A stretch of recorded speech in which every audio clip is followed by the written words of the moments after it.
Nat had always known that Brookford was no ordinary city. On the surface, it appeared mundane and drab. The skyline was a clutter of mismatched architectural eras, while pedestrians moved at a perpetually breathless pace down narrow sidewalks.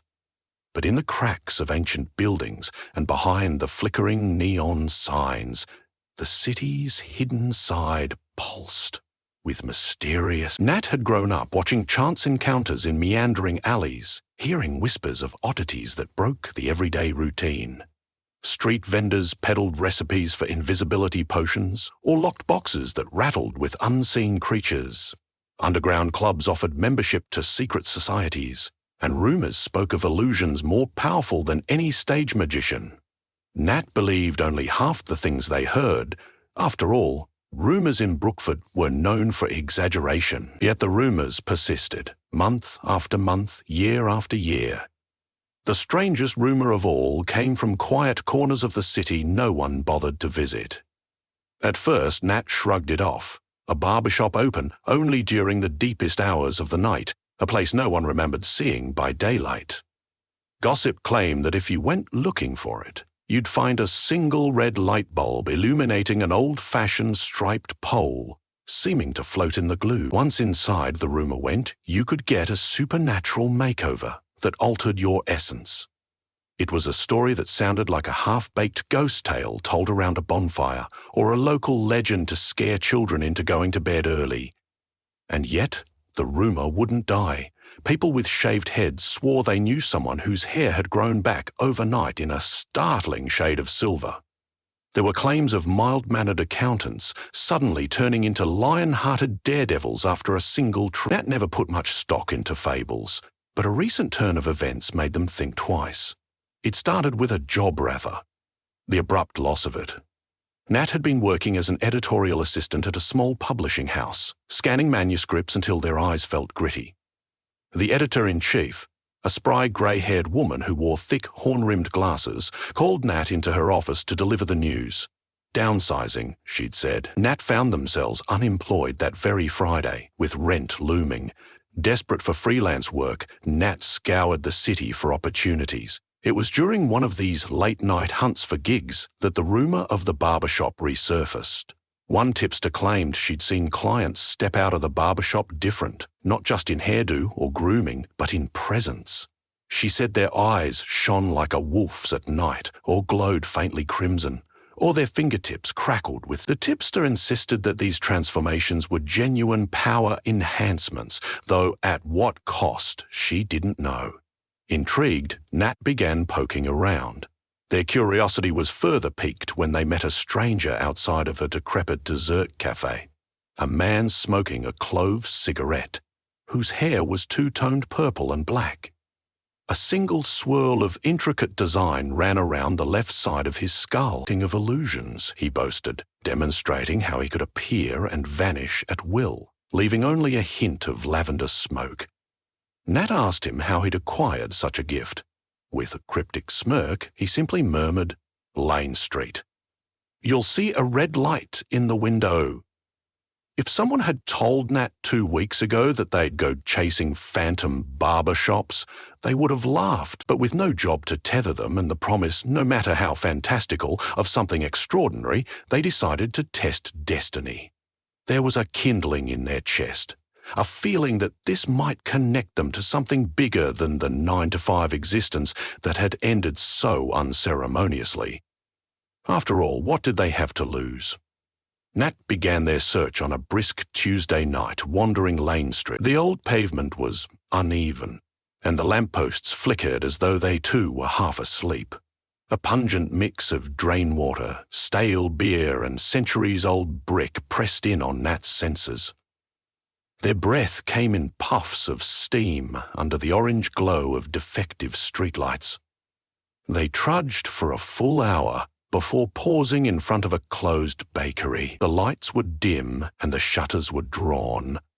But something caught their peripheral vision. A faint red glow shining from an adjacent alley, so narrow that 2 people would struggle to pass side by side. Willing themselves to press on, Nat stepped into the darkness. The only illumination was the single glowing bulb, the distinctive candy cane barber pole spinning lazily in the cold air. No sign hung above a doorframe, no words identified the establishment, only that gentle swirl of red and white stripes. The building's facade was made of worn, blackened brick. A stained glass panel above the door displayed a pattern of winged creatures, demons, angels, or some combination thereof, it was hard to tell. With a swallowed breath, Nat pushed open the door, and the small bell inside announced their arrival. The scent of sandalwood, cinnamon, and burning incense wafted over them. The barbershop was larger than it appeared from the outside. An intricately carved walnut counter stood at the far end, and numerous mirrors decorated the walls. Each mirror had an ornate, old-world frame etched with swirling runes. Overhead, a chandelier shaped like twisted branches held black candles, producing a strangely calming glow. It felt like a Gothic parlor more than a modern salon. A figure emerged from behind the counter, a tall woman with perfectly shaped eyebrows and shimmering violet eyes. Her hair was arranged in an elaborate updo, pinned back with silver instruments that looked like they'd been used in medieval surgeries rather than simple hairstyling. She wore a crisp charcoal vest over a sleek black shirt, and her lips curled in a practiced smile. "Welcome," she said, her voice resonant. "I am Razel, master barber and proprietor of this sanctuary." Her eyes seemed to peer into Nat's soul. "I sense you've come a long way to find this place." Nat swallowed. "Is it true that you do transformations?" Razel's smile deepened. "Only for those brave enough," she answered, gesturing to a smooth black barber's chair lined with silver studs. "Sit." Sliding onto the seat, Nat brushed sweaty palms over their thighs.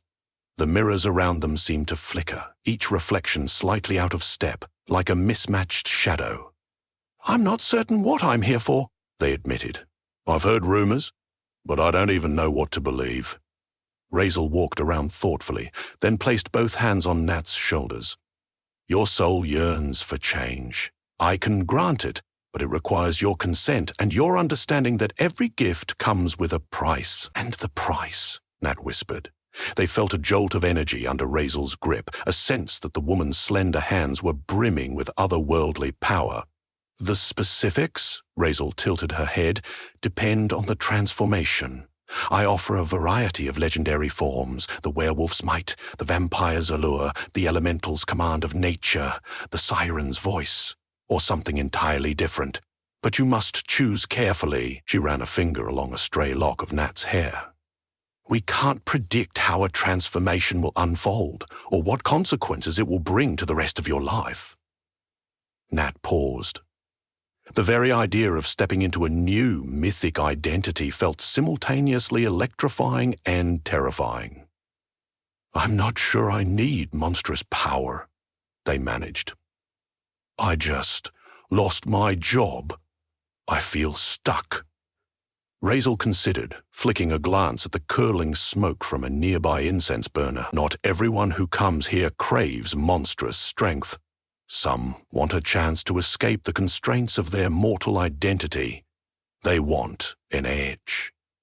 For some, that edge is a demon's cunning. For others, an angel's virtue. It could be skill, beauty, or knowledge. The choice is yours, but we must find what resonates within." Before Nat could reply, a commotion at the door broke the silence. A man stumbled in, haggard and shaking all over. His slicked-back hair was drenched in sweat, and his eyes glinted with desperation. "Razel," he croaked, voice ragged. "I need a fix. That fade you gave me last month, it's wearing off." Razel turned to him, a hint of irritation in her regal demeanor. "Julio, you come earlier than expected. Do you not recall that these transformations must be properly maintained, or the spirit will devour you from within?" "Please," the man begged, clutching at Razel's vest. "I can't lose it. I can't go back to being nobody." Razel sighed and guided him to a second chair. She retrieved a small pair of shears from a drawer. With a precise motion, she snipped off a lock of his hair. It dissolved on contact with the air, drifting away like smoke. Julio shuddered, his eyes rolling back as if he might faint. Raisel's eyes narrowed in concentration, her lips moving in silent incantation as she placed a hand on Julio's scalp. Within moments, an eerie light flickered around her fingertips, and Julio convulsed, then relaxed.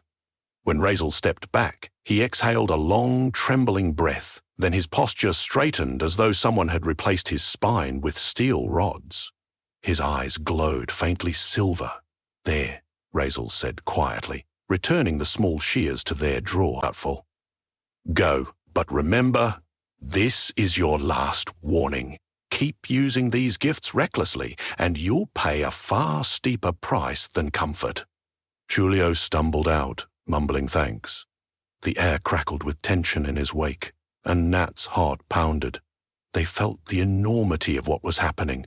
These transformations were real, tangible, and dangerous. Raisel turned back to them as though nothing had happened, eyes aglow with unwavering confidence. "Do you see?" Her tone was gentle. "Some crave power and become dependent on it. Others seek something else. The question is, what do you seek?" Nat felt their skin prickle under her gaze. "I want to find a purpose," they said softly. "To feel relevant again. I was always just existing. Maybe I want to stand out. Maybe I want to be something else entirely." Raisel offered the faintest smile, stepping around Nat's chair. "So many choices," she murmured. "Let me show you the gallery." She led Nat deeper into the barbershop, past the main salon area and through a long hall lit by lanterns made of murky stained glass. The walls were lined with large frames, each containing the photograph of a person sporting an unusual hairstyle or coloration. Yet these weren't ordinary pictures. They were living images, each figure looping through a small action or pose, laughing, flicking their hair or adjusting a supernatural feature. One appeared to have horns curling out from their temples. Another had eyes that shimmered with gold. A third figure sprouted feathery wings. The final frames showcased individuals with scaled skin or pointed ears reminiscent of elves. Raisel waved a hand at them. "These are my success stories, you might say, people who embraced their new forms with joy. But not all stories end so triumphantly." She gestured to a door at the end of the hall, made of dark iron. "There are others whose transformations devoured them, turning their lives into more of a prison than an escape. Do you still wish to proceed?" The hall exuded a hush, like a graveyard at midnight. Nat hesitated before nodding. "I do. But can you guide me? What if I pick something too powerful or too far from who I really am?" Raisel rested a hand on the doorknob of the iron door. "The best transformations are the ones that amplify a truth already inside you. Now, what truth do you carry in your heart that cries out to be unleashed?" Nat thought of the sense of invisibility they'd carried for so long, overshadowed in the big city. They recalled nights spent writing in a small notebook, dreaming of stories that could spark wonder, only to see them buried in slush piles. "I want to be seen," Nat admitted. "Not as a monstrous brute, but as something inspiring." Raisel nodded knowingly. "An aura of mystique, then, something that straddles the line between enthralling and commanding. Perhaps the Fae's cunning, or a phoenix's regenerative spirit.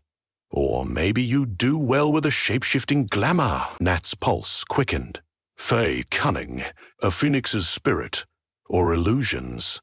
I don't know which is best. Could you double-check what might fit me the most?" Raisel closed her eyes and extended her palms expectantly. "May I see your essence?" Allowing her to place her hands at either side of their head, Nat felt a gentle humming in their mind, as though invisible threads were tugging on their thoughts. An image flashed, a child chasing fireflies in a backyard, wide-eyed with wonder, longing to show the world what they'd captured. Another flash, Nat as a teen, scribbling notes on the edges of diaries, conjuring fantasies in place of reality. Then came the present lost, unemployed, yet still clutching at hope, even in the gloom of this mysterious barbershop. Razel smiled, stepping back. You have a creative soul with a longing for revelation. You relished fantasy from a young age, didn't you? A phoenix's rebirth might serve you well, granting you a radiant aura of possibility. It wouldn't turn you monstrous, but it would amplify your presence in any room. It would remind others, and you, that you can rise from the ashes of any defeat. Nat's eyes lit up. That sounds incredible. Then let us begin, Razel said. She reached up and removed a phoenix feather from a glass cabinet nearby. The feather glowed a soft orange, lined with swirling black designs near the end. This is the totem I use for the transformation. But again, remember, each gift exacts a toll. The phoenix demands renewal, which may manifest in unexpected ways. Emotional upheavals, old attachments burning away. Be aware you might have to let go of certain aspects of your life. Nat's heart fluttered with anticipation. I'm ready. Razel guided them back to the main salon and drew the curtains so that the barbershop's interior was lit only by the glow of flickering candles and the faint red radiance from the front pole. A hush descended upon the space, and a subtle pulsing filled the air, like a distant heartbeat. Razel laid the phoenix feather across Nat's collarbone, chanting words in a guttural, ancient language. The flame of each candle flared in unison, and the mirrors on the walls reflected swirling shapes that seemed to float around the shop. Heat rushed over Nat's skin, an intense warmth that felt like it might burn, but remained just shy of painful. Their heartbeat thundered in their ears. A sudden swirl of orange sparks erupted around the barber chair, dancing like miniature comets. Nat gasped. Claws of fear and exhilaration tangling in their gut. They could sense the change creeping along their spine. Their hair felt as though it were lifting, each strand alive with crackling energy. The swirling embers rose, forming the outline of fiery wings behind them. Brief, shimmering shapes that cast dancing shadows around the room. Razel's lips moved faster, her voice steady and sure. Then, just as the heat seemed about to overwhelm them, it ceased. Their body felt lighter, a new clarity radiating through each nerve. Their reflection in the nearest mirror shimmered, revealing hair with subtle, glowing streaks, as though strands of copper had been woven in. Nat's eyes seemed more vibrant, capturing the candlelight with luster. When they parted their lips to breathe, a pocket of warm air escaped, as though from a crackling hearth. The chair spun gently, and Razel removed the feather, now burnt to ash, sealing away the last flickers of magic. She traced an intricate symbol over Nat's temple. "It is done," she proclaimed. "You carry the flame of rebirth within you now." Nat staggered to their feet, half expecting to release sparks with every movement. Though they didn't see literal flames dancing along their arms, they definitely felt a gentle, persistent warmth radiating from within. Testing their voice, they asked, "What now?" A slow smile tugged at Razel's lips. "Embrace your new nature. Leave my shop and see how the world reacts to the Phoenix's aura. But be vigilant. Your renewal may burn away that which no longer serves you, in ways you cannot always anticipate." Stepping out of the barber shop, Nat inhaled a lungful of the cold night air. The city lights had a new vibrancy, almost as if they were pulses of color in a living organism. Passing cars seemed to slow momentarily as drivers turned to glance at them, drawn somehow to their presence. It was the subtlest of changes, but it felt potent.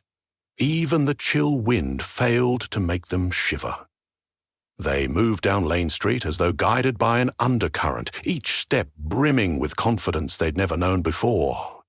The next morning brought an unexpected surge of productivity. In their cramped apartment, Nat felt compelled to revise an old manuscript, one that had languished on a shelf. Words poured out effortlessly, bright and full of life. They reconnected with a freelance editor they knew, who responded within minutes of receiving an excerpt, an almost miraculous stroke of luck. By midday, they'd secured a contract for a short fantasy piece in a digital magazine, something they'd struggled to achieve for months. A flame of creativity burned inside them, unstoppable.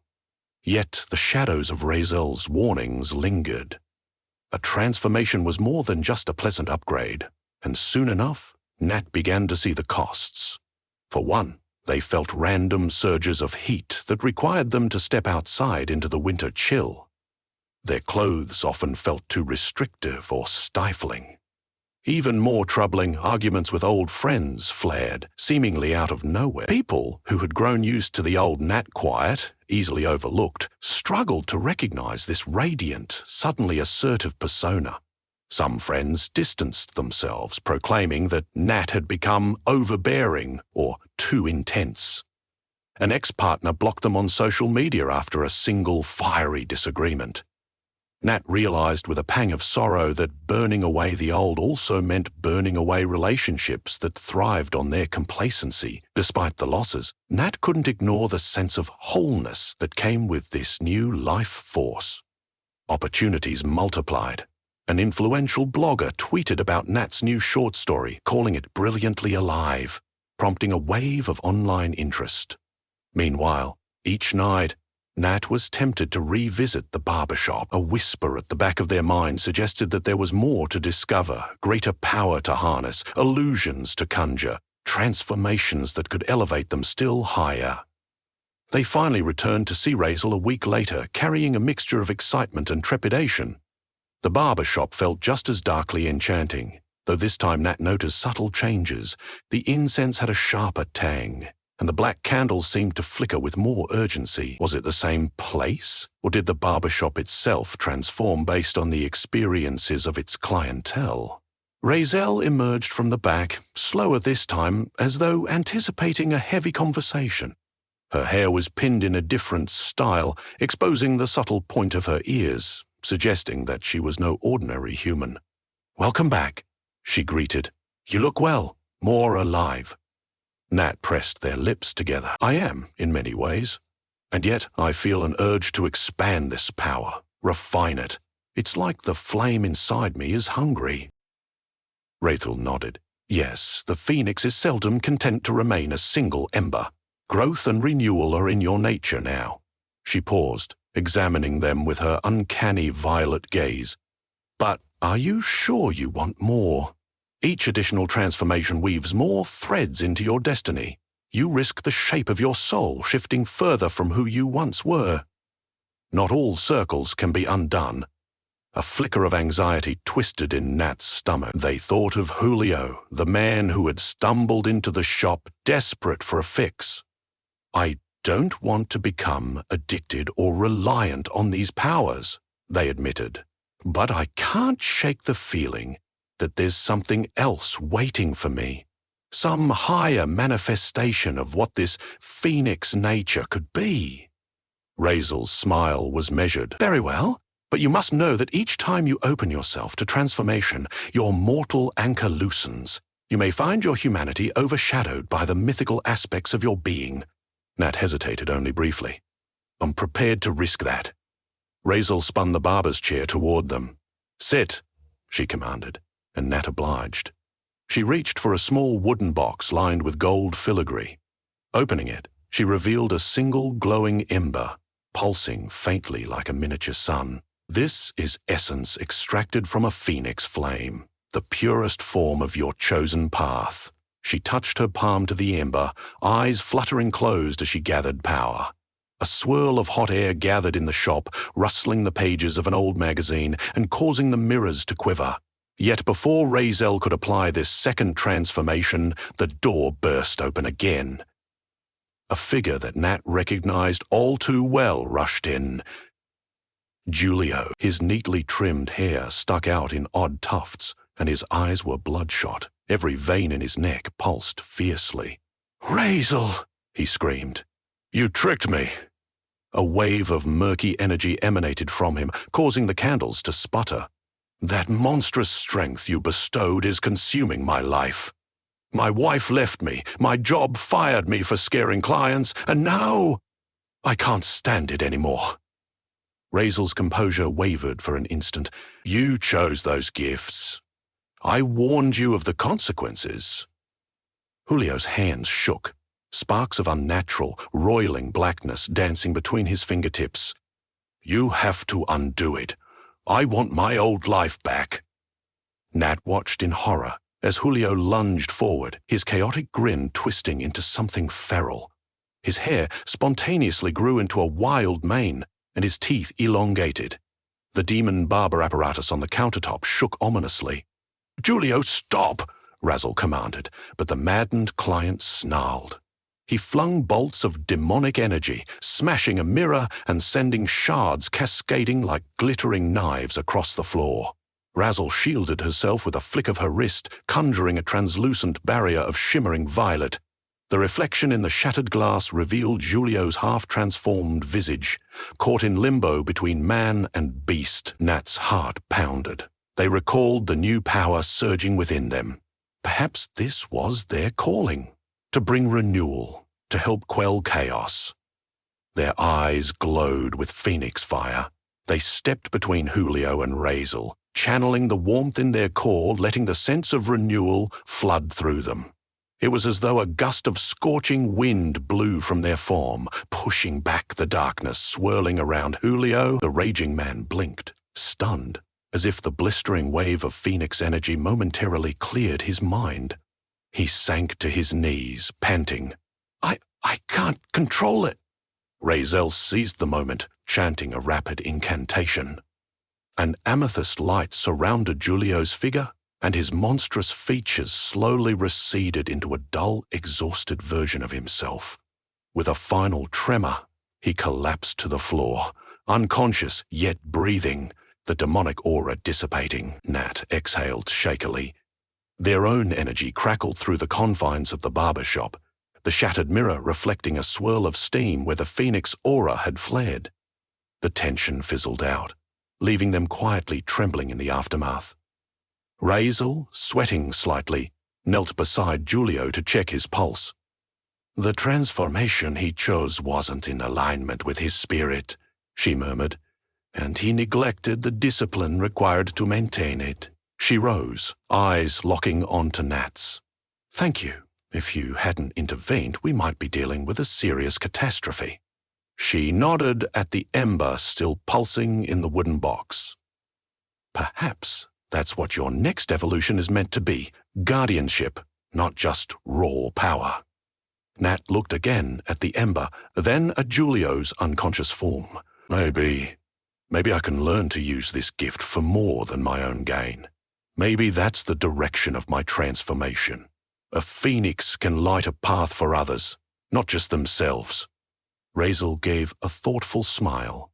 Indeed. This spark you've chosen isn't about becoming unstoppable. It's about shedding what no longer serves and guiding those lost in the darkness. If you take this ember, your rebirth will carry an even deeper resonance, capable of quelching or igniting transformations around you. Taking a steadying breath, Nat nodded. This time, the surge of power came not as an unquenchable thirst, but as a warm sense of purpose. They placed a hand over the ember. The heat pulsed into their palm, weaving through their body. There was a soft glow around them, revealing a faint corona of fire that flicked up for a moment around their shoulders, dancing before fading into their being. Silence enveloped the barbershop. Even the broken shards of the mirror seemed to hold their breath. Then, with gentle care, Razel stood beside Nat and brushed imaginary ash from their sleeves. Go, she said. Help Julio find his way. Continue forging your own. Be the beacon this city might need. Nat reached down, taking Julio's hand to help him to his feet as he slowly came around. They sensed the flame in their heart quietly steadying his frayed mind. Then, with a soft smile, Nat guided him to the door. Let's get you home, they murmured. In the threshold of the barbershop, Nat paused, glancing back at Razel. Words seemed insufficient to express the gratitude and awe of what had transpired, but Razel simply inclined her head as if to say, I'll see you again, and closed the door behind them. The demon barbershop's warm, red glow disappeared into the night. Outside, Brookford's streets spread out in all their weary, neon-hued glory, a city humming with secrets, fleeting and eternal at once. Carrying a renewed sense of purpose, Nat helped Julio along, noticing how even passers-by gave them a second look, drawn in by the glow that radiated from within. The night was cold, but Nat felt the living embers inside. That gentle flame of rebirth that would keep them moving forward. Brookford was full of urban legends. Some said that ancient crypts lay under the city's subways. Others believed that a ghostly carnival materialized in empty lots once a year. But the barbershop on Lane Street, with its demon proprietor, with its stories of monstrous and mythical transformations, that was real. Nat had stepped into that world and emerged changed, carrying the Phoenix's spirit that demanded they do more than they would serve as a lantern in the darkness for those who lost themselves chasing illusions or picking powers not meant for them. And so, Nat walked, guiding Julio with an arm around him, feeling the plush hum of warmth in every step. Though the future was uncertain, the city's hidden corners no longer felt daunting. If anything, they felt like an invitation, an exciting unknown waiting to be illuminated. The Phoenix's aura might not solve every problem, but it was a testament that transformation, when chosen wisely, held responsibly, could be a force of genuine renewal. And perhaps that was the greatest gift the demon barbershop could grant, the power to become one's own legend, while still preserving the humanity that made that legend worth telling.